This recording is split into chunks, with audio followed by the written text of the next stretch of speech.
আসসালামু আলাইকুম। আজকে তোমাদের জন্য নিয়ে এসেছি শাহি গরম মশলার গুঁড়োর রেসিপি। আমি প্রায় আমার সব রান্নাতেই এই গরম মশলার গুঁড়োটা ব্যবহার করি, যেটার অল্প পরিমাণ ব্যবহারেই খাবারের স্বাদ একদম চেঞ্জ করে দেয়। যেহেতু সামনে অনেক রেসিপি আসছে, তাই আমার এই স্পেশাল গরম মশলার গুঁড়োর রেসিপিটা তোমাদের সাথে আগেই শেয়ার করে দিলাম। চলো দেখে নেই।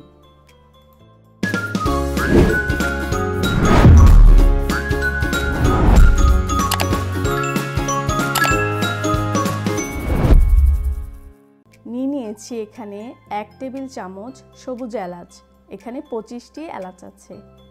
এরপর নিয়েছি গোলমরিচ 1.5 টেবিল চামচ, পোস্তদানা 1 টেবিল চামচ, বড় বা কালো এলাচ নিয়েছি এখানে 10টি।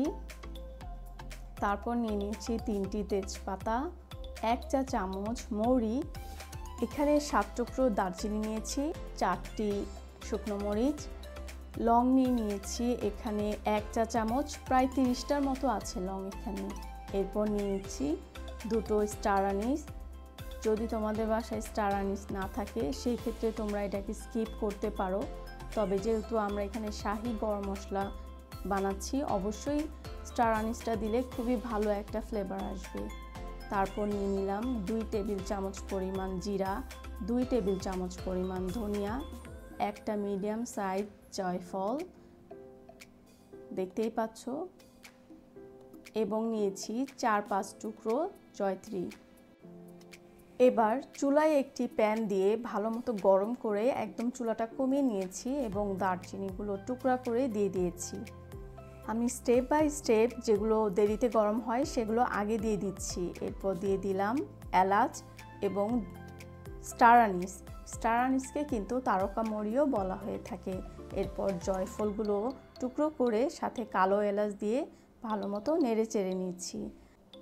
চুলার আঁচটা একদম নর্মাল থাকবে, একদম কমানো অবস্থায় থাকবে, এবং এরপর দিয়ে দিচ্ছি তেজপাতা এবং শুকনো মরিচ, নেড়ে চেড়ে নিচ্ছি।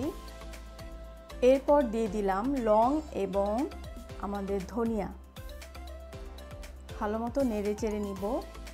আমাদের এখন কাজটাই হচ্ছে যে প্রত্যেকটা মশলার ভিতরে যে অল্প পরিমাণ পানি আছে সেটা যেন একদম ড্রাই হয়ে যায়। তারপর দিয়ে দিচ্ছি জয়ত্রী এবং মৌরি। বড় বড় রেস্টুরেন্ট বা 5 স্টারগুলোতে কিন্তু কখনোই এই মশলাটা গরম করা হয় না, সরাসরি ব্লেন্ড করে ইউজ করা হয়। কিন্তু যেহেতু আমরা বাসায় করছি সব পানিগুলো টানিয়ে নিচ্ছি একদম সেফ থাকার জন্য। এরপর জিরা এবং গোলমরিচটা দিয়ে দিচ্ছি এবং চুলার আঁচটা একদমই কমানো থাকবে এই পর্যায়ে। এবং যারা নতুন রাঁধুনি তারা বোঝার জন্য একদম মশলাগুলো হাতে ধরে ধরে দেখবে, যদি মনে হয় যে প্রত্যেকটা মশলা একদম গরম হয়ে গেছে এই পর্যায়ে চুলাটার ফ্লেম আমরা বন্ধ করে দিলাম। এবং এই বন্ধ অবস্থায় কড়াইটা কিন্তু গরম আছে, আমরা সেই পোস্ত দানাটা দিয়ে দিলাম এবং 15 সেকেন্ডের মতো নেড়ে চেড়ে আমরা এটা একটা পাত্রে ঢেলে নিব।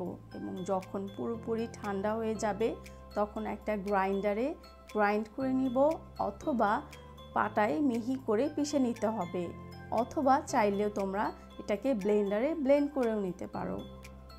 আমার মশলাগুলো একদম রেডি হয়ে গেছে। টোটাল আমি 1 মিনিটের মতো এই কাজটার মধ্যে মশলাটা প্রসেস করে নিয়েছি। ঠিক 1 মিনিটের মধ্যে ভাজা যখন আমাদের কমপ্লিট হয়ে গেছে আমি গ্রাইন্ডারে মশলাগুলো গুঁড়ো করে নিচ্ছি। যেহেতু আমার গ্রাইন্ডারে একদম মিহি গুঁড়ো হয়েছে তাই আমি এটা আর চাললাম না। তোমরা চাইলে এই মশলাটা চেলে নিতে পারো। একটা এয়ারটাইট বক্সে করে আমাদের এই শাহি গরম মশলার গুঁড়োটা আমরা সংরক্ষণ করতে পারবো বাইরেই 3-4 মাস পর্যন্ত। আর যদি ফ্রিজে রাখি তাহলে আরও কয়েক মাস পর্যন্ত ভালো থাকবে। Thanks for watching. আল্লাহ হাফেজ।